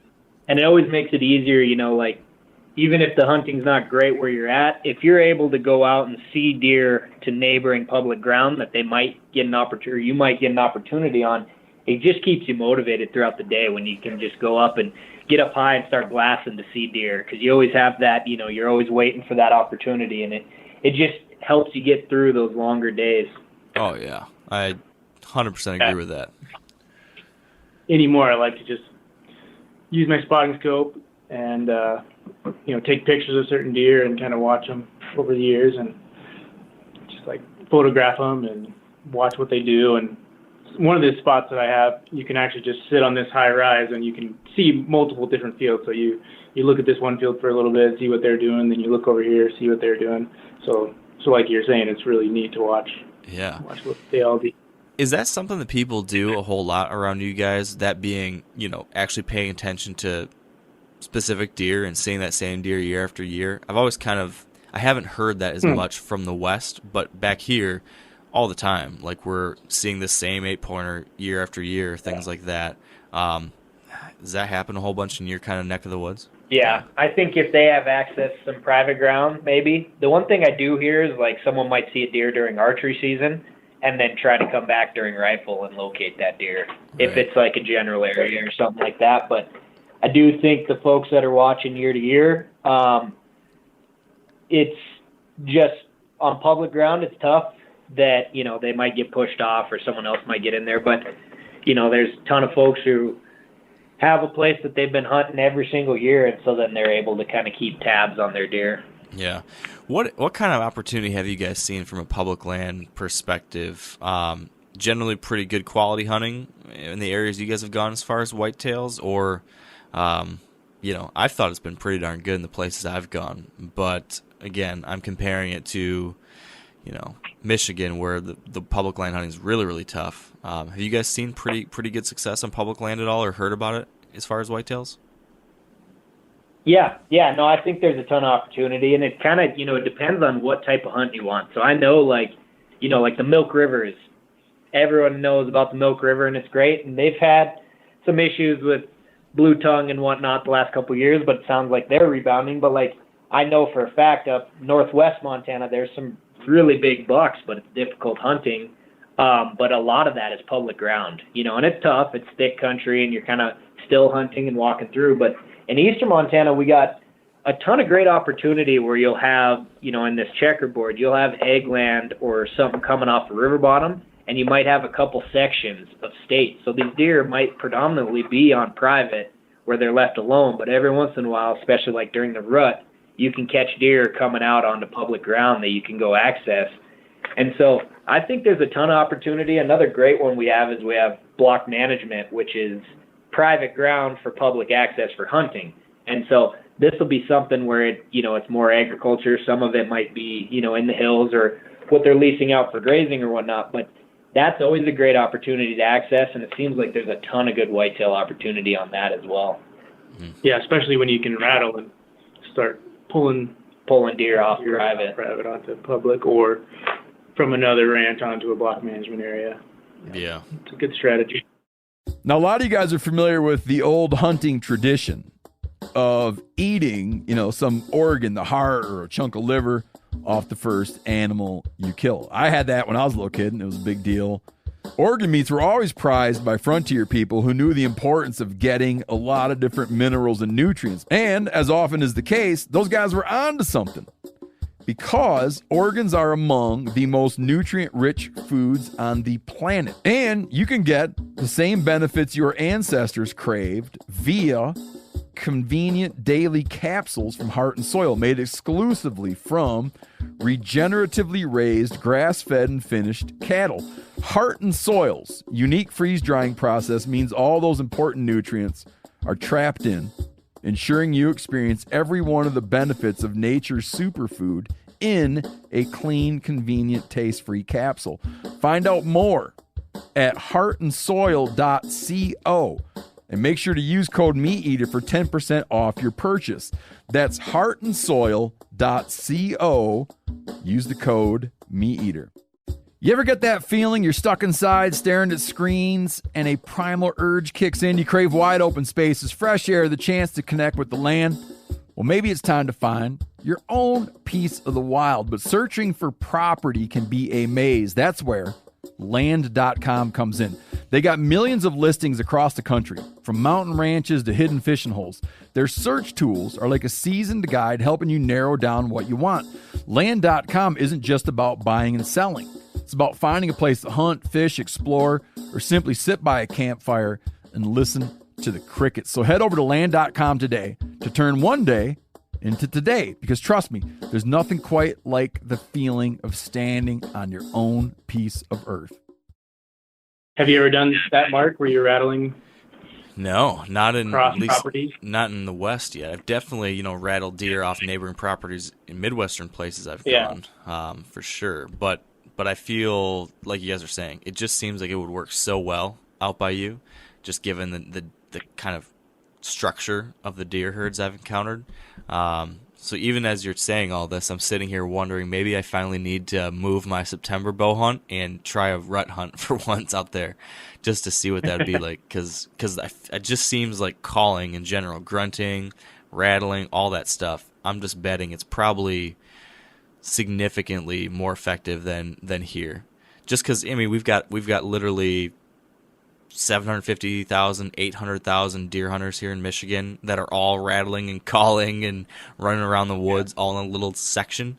So just that In amount. the same week. Yeah, exactly. So that just changes things so dramatically. These deer are just they're just walking a real tightrope. They're very paranoid. So you can't get away with a whole lot, but it definitely seems like the pressure's a little bit different. The herd's a little bit different. And not just in Montana. I think this probably applies to Wyoming, Colorado, the Dakotas. Everywhere I've been, there's pockets where it seems like pretty unique that would be a lot of fun. So it's high on my list to try that out. But to this access point, how many years have you come out to the West to hunt whitetail? So I have done it now 3 or 4 years. I've hunted Montana 3 times, and North Dakota once now, I guess. And killed 2 out of 3 years. Could have killed 3 out of 3. But was trying to get pretty picky. But all public land, all just on my own, solo hunting, living on the back of my pickup truck, parked on some public, and just learning it as I go. And I don't know if I've had a more fun hunt. I really, really have been enjoying it for all the reasons we've been talking about. You see a ton of deer. You see a lot of nice deer. I haven't had to deal with a whole bunch of other hunters. It just seems like, at least at that time of the year, to our earlier conversation, most folks are focusing on mule deer or elk in September. I seem to be the only one crazy enough to be hunting some public land river bottoms for whitetails. And, gosh, I've had an absolute blast. And, but the access thing is a tricky deal, and we were kind of talking about, you mentioned block management. There's all these different programs. This whole thing is where I've been using Onyx probably the most myself, is just figuring out where are these little pockets of state land, where are these little pockets of BLM, where are these pieces that you can get to. Sometimes it's a roundabout way. Like I found a spot this past year where what I was always looking on for public land whitetails on the east side was river bottom country that was kind of hard to get to, though, and close to ag field on private land. So I would just scour all the maps all over the state where I could hunt and look for these little pieces of public that would intersect some portion of the river bottom stuff where you'd have those crops nearby. And I found one spot that was a little 40-acre piece that buttoned up right into that river bottom. There was a big private land ranch on one side of it that had a bunch of what looked like probably alfalfa fields, some kind of green field. But you had to walk across a really big piece of state land to get to this little piece of BLM that was on the river. It was more than a mile, might have been closer to 2 miles if I remember, from the road. And you start up high, real high up on this big bluff, and then you had to go down like some steep canyons to get to the river bottom. It just didn't seem like something, you know, the average guy or girl would want to do on a whim. And so I thought, okay, I'm gonna go eyeball test it, see if it's actually as gnarly as I think it is from the map. See if I can even do it. I didn't even know if you could physically get down it and get back up it, especially carrying your bow, carrying a tree stand and sticks and my backpack and all the things I needed to pull off the hunt. But I snuck out there first just to scout it earlier in the day, like midday. Found a way to navigate down this little, I don't even know what like a box canyon or something, just a really narrow little cut off this bluff. I had to slide down on my butt on parts of it. I brought like a hiking stick to get back out on the way to get back out in the evening, and it just ended up being a honey hole that I don't think many people either knew was there or knew that they could get to it. But once you got there, it was basically like private land. I don't think anyone else wanted to get in there. Anyone else wanted to walk that far, and you had all these deer bedded on the public land in these like brushy, nasty thickets and cottonwood groves, all moving out to that private land to feed. And I was seeing, I don't know, 20 to 40 deer come piling out. It was a cool discovery, and I found a handful of spots now like that where it's some really high quality hunting as far as I'm concerned. You're not seeing, you know, it's not like you're seeing a buck like you might hope to see in Iowa. You know, guys maybe want to see these monstrous bucks in Iowa. I'm not necessarily seeing deer like that on my western whitetail hunts, but I'm seeing a lot of nice bucks. Is that kind of what you guys would say? Like nice quality, you know, mature-ish bucks seem to be definitely available in a lot of spots like where you're at, but maybe not a 180-inch, 300-pound buck like you might see in Iowa? Yeah, definitely. I mean, I think there's opportunities to get into that 180s every once in a while. You hear about them in certain regions throughout the state, but for the most part, it's, you know, you'll find a good mature buck. It doesn't seem like we get the body size that, you know, you see in the Midwest, but as far as antlers, like generally you can find a good 4 or 5 nice mature, you know, 4 to 5 year old deer fairly frequently if you're, you know, especially if you're going to the extent that you do there and finding these areas that no one else wants to go to. Yeah, it definitely seems possible. And for most, I was gonna say, how when you first, like before you came out to Montana or North Dakota, how did you even pick a region? Like, how'd you find an area just to get started? Did you just throw a dart at a map, or did you have kind of an idea of the terrain you wanted to hunt? So I knew kind of the terrain that I thought whitetails would be found in. I kind of knew that sounded like river bottoms were the way to go.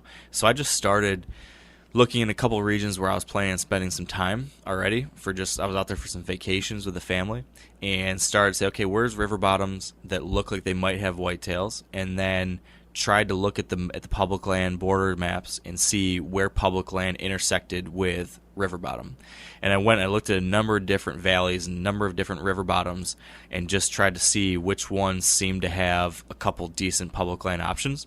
And then when I would go out for vacation, one year I was out there in the summer and I was able to actually drive around and check these spots out. So I went to one valley and just drove the roads in the evenings in July and early August and just tried to find and see if these public land spots that were adjacent to private land ag fields, see if there was actually a bunch of deer out there. And I went to one valley, and just was not seeing the number of deer. I was seeing deer, but wasn't seeing like the quality deer, like the older bucks that I would be interested in hunting. Didn't see them on a kind of consistent basis on or near public land. Went to another valley, another river, about 45 minutes, an hour away. And then all of a sudden I was like, whoa, all sorts of nice deer, lots of older bucks, and some coming right off of public onto great big private fields right there that you could hunt right in the edge of. So that was the first spot I hunted, and then I kind of just took little rumors of what I heard, like this river's supposed to be good, this river's supposed to be good, and I picked one of them, did the same process, looked for these public pieces that might intersect river, and then took just on a whim. The most recent place I've hunted, I never had seen it before at all until I showed up to hunt it. So I just had a bunch of public parcels picked out on Onyx, showed up there on day one, and started driving the roads around there, just looking at them with binoculars, scoping it out, and did a little bit of walking, and just very quickly narrowed down, okay, of these 10 chunks that I thought might be good, kind of looks like 1 or 2 of them actually might be half decent. And so the first year hunting that general area, I didn't kill one. That was last year, but I kind of figured some stuff out, and I definitely could have killed some bucks. And then this year I went back to the same area, narrowed down to 2 spots that I thought would be the best, and it became, pick your buck. There was just a whole lot of opportunity then. So now I'm at the point though where I feel like I've got that area so figured out. Now I'm probably looking at gift horse in the mouth, but I'm thinking about trying to go find a brand new spot, just because like that process of figuring out the new area is getting to be so much fun. I almost want to just see what the next new spot is, and can I figure it out? Because this spot, almost, knock on wood, I'm going to say this, and if I go back, it's probably going to be either littered with other hunters or there's going to be no deer left or something, but it almost feels like it's too easy now that I've figured this spot out, so I might be looking for the next adventure. I don't know. But, yeah, no, I agree. I think it makes it fun. It's kind of like opening day. You just don't know what the opportunities are going to be, so it's exciting when you're checking out new country. Oh, yeah, it really is. To this kind of whole kind of describing my own story, how I'm camped out on these public land spots. What's one of the coolest things I found about these kinds of hunts, at least as like a non-resident coming in to do a deal like this, you can combine really great deer hunting with also like a fun camping trip. Kind of that whole experience is something that's a little more common out there by you guys, especially with all the public land, national forest or BLM or whatever, where you can just pull off the side of the road and set up a base camp right there. I feel like there's a whole lot of neat things going on as far as like these great hunting base camps, wall tent setups, and all these things, or like what you had down on that Arizona hunt, Zach, with your guys' camp setup. Do you have any recommendations as far as, I don't know, the gear that works really well for setting up a good base camp for a hunt like this? Any things you've learned over the years as far as properly packing for it, properly setting it up, the best way to interior decorate your wall tent, anything like that?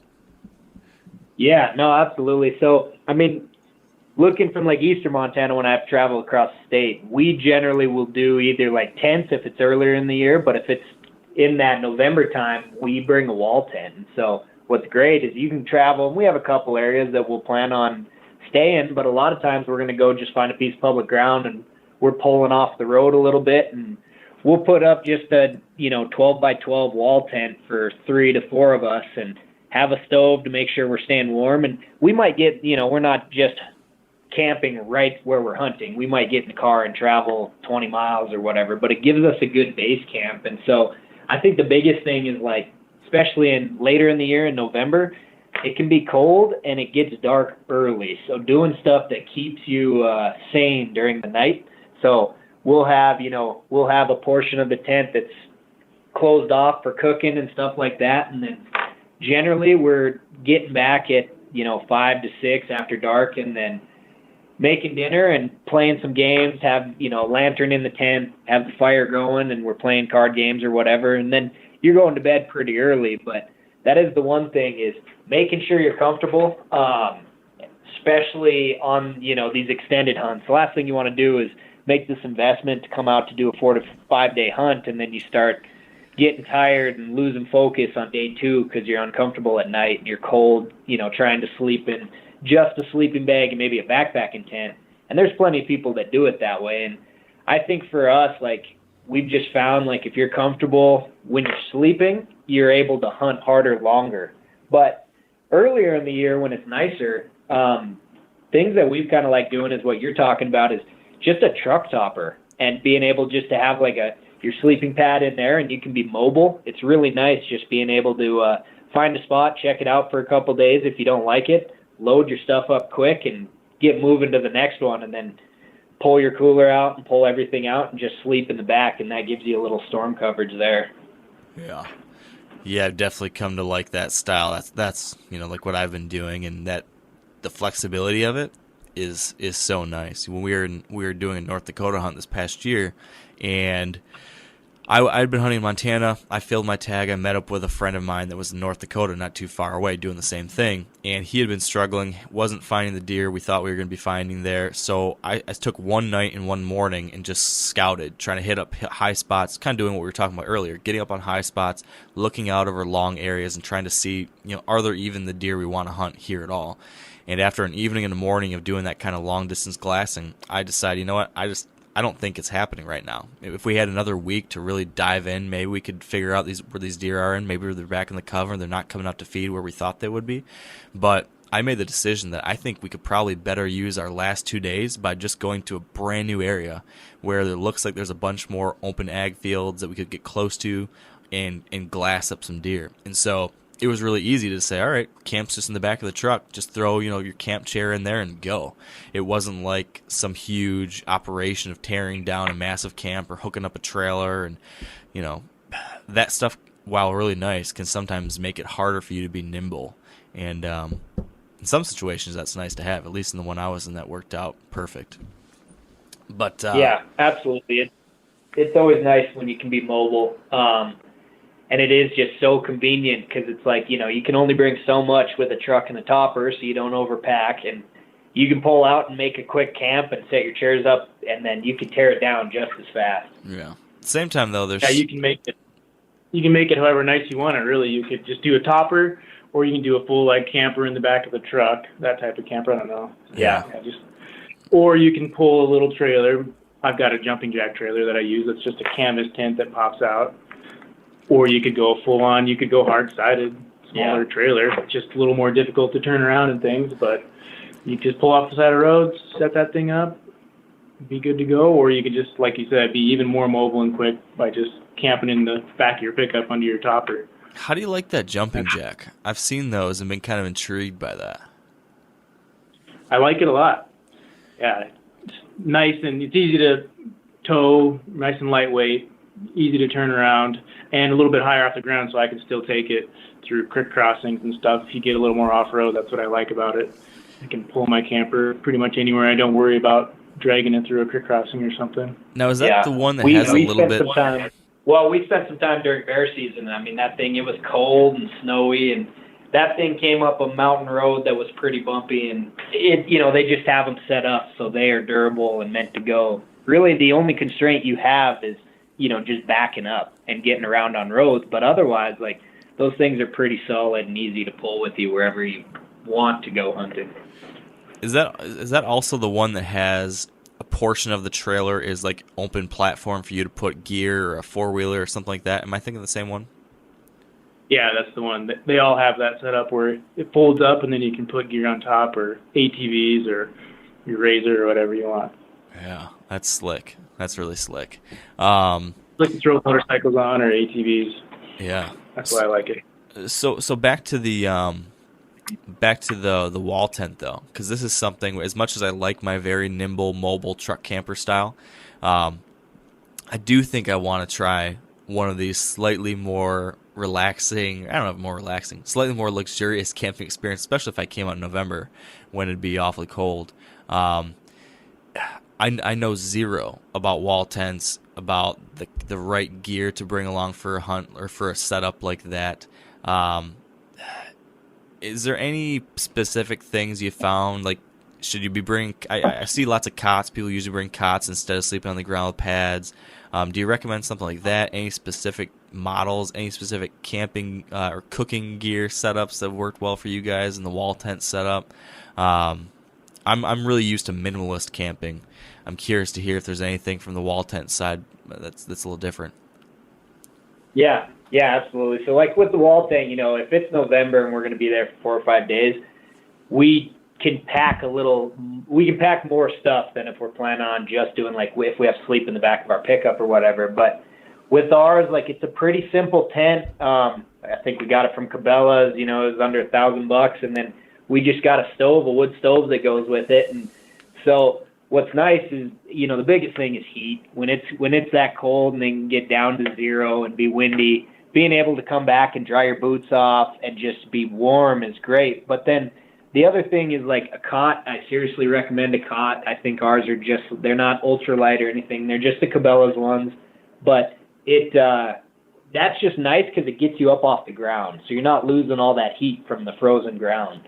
And so the other thing too is storage-wise, being able to take your pack or your rifle or your boots and put them underneath, because you got all these cots laid out in the tent. So it helps with storage. And then cooking, really, I mean, we eat pretty good. We take one of those, just like there's 100 different models. I know it's like a Coleman 2-burner stove, and I know Camp Chef has one, and there's all sorts of different models. And that, a pot and one pan, and then we usually are bringing stuff. We'll bring some elk steaks if we have them, some of the just like Easy Mac macaroni and cheese, stuff like that we're just cooking. And then the other thing that you can run into in a lot of these areas, if you're kind of away from towns, is water and bringing enough water. So we'll have like a 5-gallon jug, plenty of water bottles and stuff like that. You're using it to clean up. You'll heat up water after a couple days and use that to clean up, but then also just cooking and stuff like that. But generally we'll pull up the back of the pickup so it's right out front of the tent, and we cook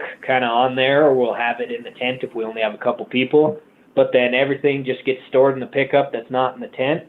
And then, definitely want camp chairs, places to sit so you can play cards at night. But really the biggest thing is just, if we're going to bring a wall tent, we want to be comfortable. So we're going to make sure that we have something to cook with. We're going to have our cots and probably have a couple camp chairs to hang out, because, you got 4 to 5 hours of dark to burn each night. So just trying to find something to stay. Yeah, that makes sense. What kind of size do you recommend? I'm guessing maybe 2 to 4 people. Do you get the smallest possible? I'm curious. Lots of times, when you buy a 2-person backpacking tent, really that's going to be kind of a 1-person tent, or you and your wife. But oftentimes, a 2-person backpacking tent would be really, really, really tight for 2 adult men. Is that kind of the same deal with wall tents? If you want to get something that's going to hold 4 guys, you probably don't want to buy the tent they say for 4, because that's still going to be too cramped. Is that the same kind of deal? Yeah, especially if you're going to put a stove in it. That stove takes up some room, and you can only sleep so close to it. It's putting off a lot of heat. So I think, ours is a 12 by 12, and 4 is the max you'd want to fit, and that's with putting stuff under your cots and then also putting stuff in the pickup. But they make these wall tents. There's so many different models. They make some that are 10 by 20, just giant. And you have a cooking quarters, and then you have your sleeping stuff. That one's much more comfortable. But if you're looking anywhere from 2 to 4, you could definitely get away with a 12 by 12, something around that nature. And then just planning on storing some of your stuff in your pickup outside. But it's incredible, because now, you see a lot of guys with these teepees and stuff like that. I know Eric has one, and you can put a stove in there, and you can get these, what they call 8 to 10 man teepees. Yeah. Really, you're sleeping maybe 3 or 4 in there, but they're just much lighter. You can take them more places. They're pretty quick to set up. So there's a lot of different variations of it. I think kind of the common thing when you're using them late season is just having a heat source, and being able to put a stove in there is really the biggest convenience factor. Yeah, those tents are funny. We talked about the TV tents. They rate them as how many people can they domino in. Here's a regular size of a person. How many people can we domino in this thing? And so it's an 8-person tent, but really that's a 3-person with all the gear you have comfortably, maybe 4. So they always rate them by how many they can Tetrasize into the bottom of the tent. But I don't think the wall tents are like that. They're just more 12 by 12 or something. They're not rated by people they can. They generally recommend how many can fit in there, but I've found with a 10 by 10, 12 by 12, 3 is comfortable, 4 you're getting tight, but you can do it. Yeah. So for someone, now I'm kind of thinking in my head about, we're kind of laying out the things to be thinking about if you're going to come out to do your first western whitetail hunt in a state like Montana, North Dakota, Wyoming, something like that. We've talked through a lot of stuff when it comes to the tactics that are going to work. We've talked a little bit about the camping. Another thing that would be on my mind, if I had never been out there before, let's say in that November time frame for the rut, I'd be a little worried about getting around and the conditions. If it's, I've been out there on some of these roads in the spring when they get super, super muddy. Is there anything that someone should be thinking about as far as the vehicles they bring, or like worrying about snow and wind. Should you bring studs or something like that, or chains? As far as that kind of stuff for a November hunt, do we have to worry about that kind of weather in the northern Rockies, northern Great Plains, or am I being an over paranoid Michigander? Yeah, depending on where you're going, there are definitely places you can get into pickles when the rain or snow start coming down. So yeah, you definitely should be thinking about bringing a high clearance 4x4 vehicle. I mean, if you're looking anywhere in eastern Montana where you got gumbo and that bentonite type soil that gums up your tires, that can get really nasty if you get like a 1 inch wet snow or just a half an inch rain. Sometimes you have to be prepared to just like let that dry or let it freeze the next morning. So yeah, I'd bring chains.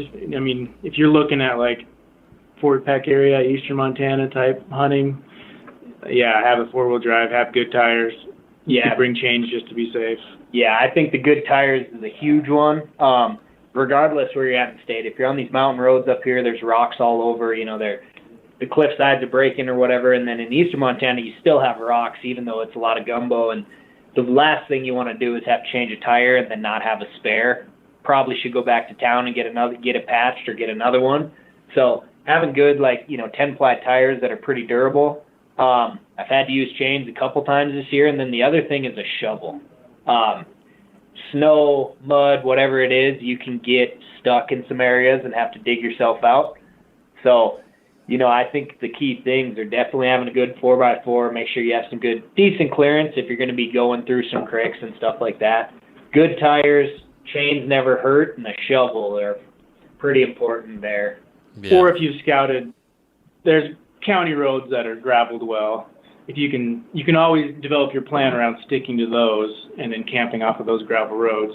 Then you can be pretty safe. You don't have to worry so much about gumbo and everything. So yeah, there is a way to do it where you can be safe about not having to get stuck. You just have to develop your plan around sticking to those graveled county roads more than anything. Yeah, and this is really focusing on kind of that later rifle season when the weather can be variable and you got anything from, we've had in November, it's been 60 degrees and raining, or it can be 0 and snowing. So mountains or eastern Montana, if you're going to be venturing around, it's not a bad idea to be prepared. But like Eric said, you can find these county roads where they'll be maintained and you'll be pretty safe if you stick to those. Yeah. Is there anything else, now that we're talking about it, like for a first-time Western hunter, and I guess, we're talking about whitetail hunters, but maybe even someone who's trying one of the other species, are there any other big, just, I don't know what I would call it, something that you really want to make sure you keep in the back of your mind if you're coming out here to try something like this for the first time? I know there's a million ways you could go with this, but if there's anything that jumped out to you, like, don't forget to bring a shovel. That was a great one. Any other ones like that you'd want to leave someone with to keep in mind if they wanted to give this a shot? You might bring a gun cleaning kit if you're rifle hunting, just in case the same situation, you get muddy and you drop your rifle and you get mud stuck up the barrel or snow. It's always good to have a little snake or something. Yeah, and I think the other thing is definitely doing the research ahead of time on the areas you're going to be hunting and making sure you know the regs. Like I said earlier, there are some areas that are permit areas and they can be right next to them. They might be the only one in that region. And you run into that with mule deer specifically, but if you're coming out to Montana, you have the opportunity to do both. So I think the biggest thing is just making sure you know all the different hunting districts. And this is talking more Montana specifically, but one thing we've had come up recently that we haven't had to worry about is CWD. And so we have some of these areas where they want you to check them in. You have to be careful on how you're transporting this animal and just some different regulations around that. And so that's something we haven't had to worry about, but even, as residents who are hunting every year, we are now having to educate ourselves and make sure we know, where we're at exactly based on, if we're going to be traveling through or whatnot. Yeah, so you guys have a new or relatively new layer on Onyx that shows CWD cases, right? How does that work? What exactly does it show on that front? Just so I think that is helpful for people that might be going to a new area, need to figure out, do they need to worry about that or not, right? Yeah, absolutely. So we worked with QDMA on that one, and so they've been collecting those different counties that have these CWD cases. And really what the idea on that one is to highlight that, if you want to hunt in that county, you need to do your research and make sure you know what the regulations are. And so it's a nationwide layer, but you can kind of look at them. The one thing with it is trying to get the data, it's not going to be, it's tough to keep it current. You got to make sure you know on which days you're going based on the year when it's updated. But the biggest thing is if you see it, it'll tell you, if it's an area of interest or if it's in that county, then it allows you to, contact Montana FWP and be able to figure out what the regulations are, what you should be looking for, how you should handle the animal, and things like that. And so it's a good starting place to kind of see if you're throwing a dart at the map and you're going to go hunt this unit, just so you have all the information and you make sure that you can be confident and not have to worry about any of the regulations around that. Yeah, and I think as a responsible hunter, if you see that there's ever been a CWD case in that county, you should take it upon yourself to bone that animal out and saw the skull plate to where you're not transporting that CWD into another area, especially if you're going to take it back to wherever your home state is. Yeah, better safe than sorry. And to the earlier point, there are certainly a lot of regulations around it that you just don't want to make a mistake there. So I think that's very handy to be able to get that information all in one nice place. And I guess that's kind of a nice segue into kind of the last thing I thought would be worth touching on before we wrap things up, which is just, I've talked a lot about how I've been using Onyx over the years, just chatting about it on the podcast and whatnot. But are there any specific things that you think that whitetail guys or girls should know specifically about that tool? Any features maybe that are overlooked, any layers that people maybe aren't taking advantage of as much as they should? There's a whole lot to it, so I think it's easy for people to miss things. Is there anything that jumps out to you guys that we should leave folks with to check out next time they're on there? Yeah, we don't see enough people using sharing in the app. You can share waypoints with people, so I even think of the Midwest if you have a buddy come to your place that you lease or whatever, all you got to do is share a waypoint of a tree stand with them, and you might be able to send them out to that tree stand without ever having to take them out there. You just give them the waypoint and draw a line of where they're supposed to walk, and you don't even have to walk them out there the next morning. You can just turn them loose, and they can be very confident that they can get to that tree stand as long as they have that waypoint and that line. Get to it. That's huge. It's a lot better than saying. To add on.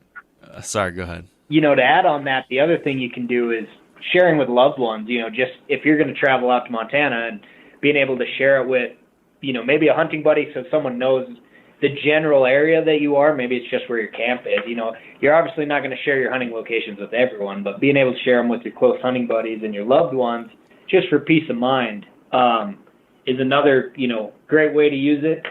Definitely when you're pointing out different areas if you're sharing a location. But the one we find a lot is a lot of folks sharing it just for peace of mind, so someone knows where they're at.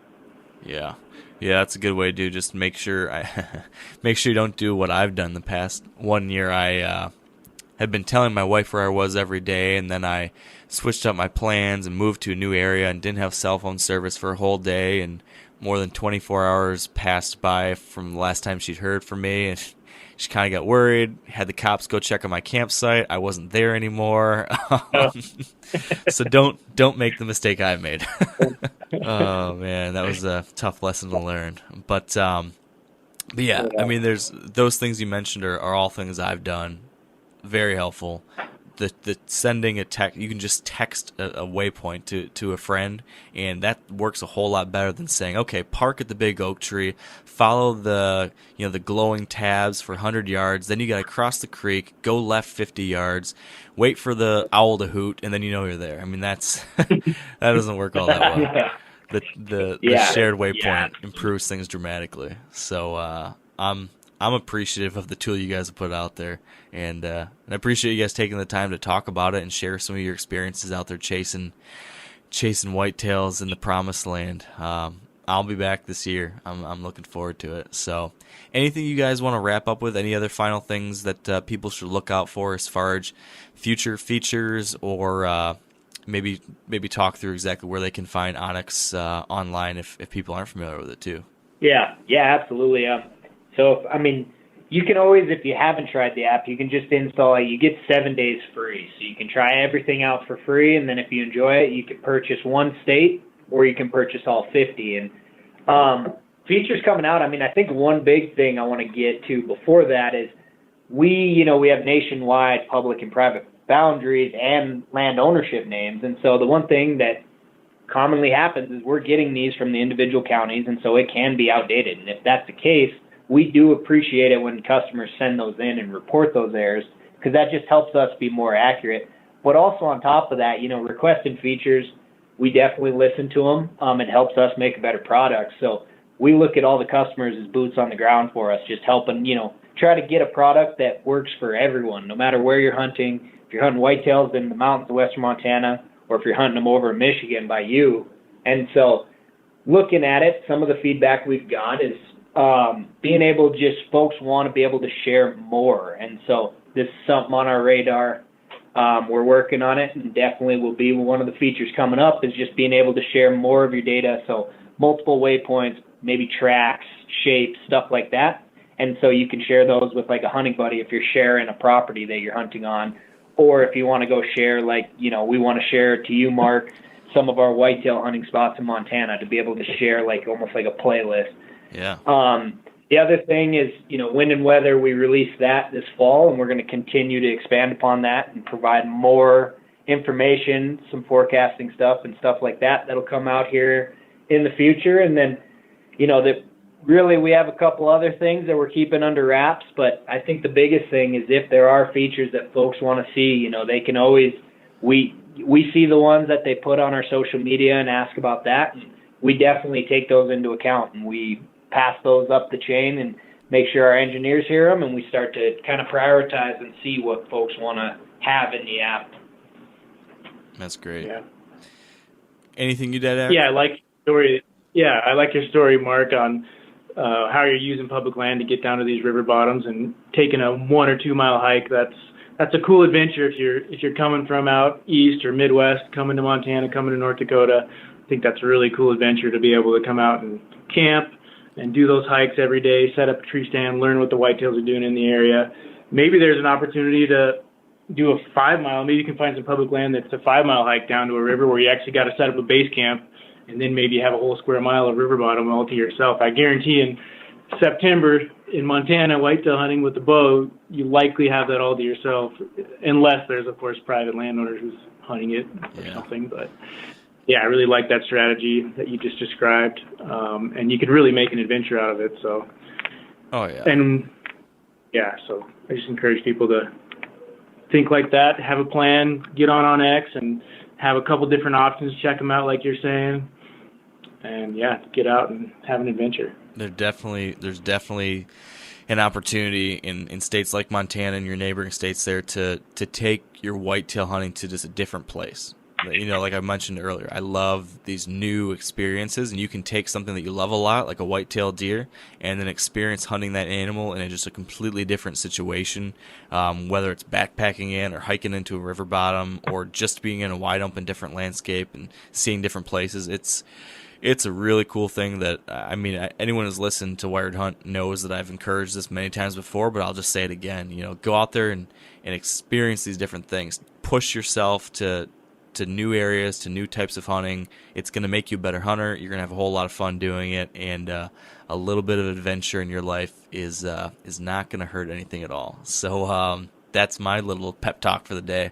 And Eric, Zach, I appreciate you taking the time to chat. It's a lot of fun. Yeah, thanks for having us. We'll have to do it again soon, and hopefully when I'm out there next time for hunt, maybe we can circle up and have a cold beverage and swap hunt stories again. Absolutely. Looking forward to it. I'm looking forward to the backcountry whitetail hunt. It's going to happen. All right. See you, Mark. And that's another episode in the books. One quick additional piece of information about the Shed Rally giveaway that we talked about earlier in the episode. If you don't have a Wired Hunt hat or shirt yet, I meant to mention this earlier, but we've got a little discount code going on for you. If you do want to pick something up, 20% off Wired Hunt hats and shirts over at themeateater.com store if you use the promo code W2HShed. That's W, the number 2, the letter H, and then the word shed, S-H-E-D. Use that code to get 20% off Wired Hunt hats and shirts.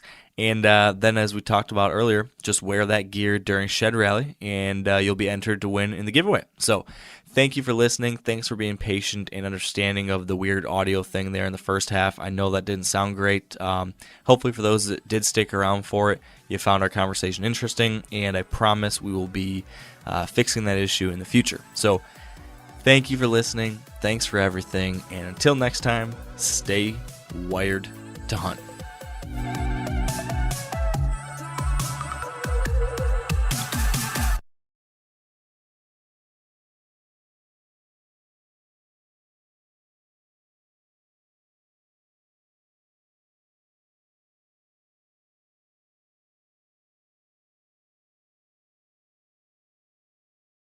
I'm sure a lot of you guys remember the old ceremonial hunting tradition of eating the heart out of the first animal you kill. Meat from those organs are among the most nutrient-rich foods on the planet. You can get those same benefits your ancestors craved via convenient daily capsules from Heart and Soil. Find out more at heartandsoil.co. And remember, use code MeatEater for 10% off your purchase. Hey everybody, listen up. I got mega huge news. Meat Eater Live is heading back out on the road. That's right. Join me and the crew. Clay Newcomb, Cal, Yanni, Spencer's going to be there. Phil the engineer's going to be there. Meat Eater Live headed back out. Now, when you get every ticket, okay? Every ticket you buy, you get a signed copy of our new Meat Eater Outdoor Cookbook. This tour is celebrating the release of the book. Buy a ticket, get a signed copy, Meat Eater Outdoor Cookbook, wild game recipes for the grill, smoker, camp stove, and campfire, which I'll point out is a $38 value. Here's where we're going to go. April 23rd, the Mesa Arts Center in Mesa, Arizona. April 24, the Balboa Theater in San Diego. April 25, the Grove in Anaheim, California. April 27, the Crest Theater in Sacramento. April 29, the Union in Salt Lake City. April 30, the Egyptian in Boise. May 1, the Wilma Theater in Missoula. May 2, the Bing Crosby Theater in Spokane, Washington. May 4, Revolution Hall in Portland, Oregon. And May 5, the last day of the tour, Pantages Theater in Tacoma, Washington. For tickets and more information, visit the events page at themeateater.com. Hope to see you at the show.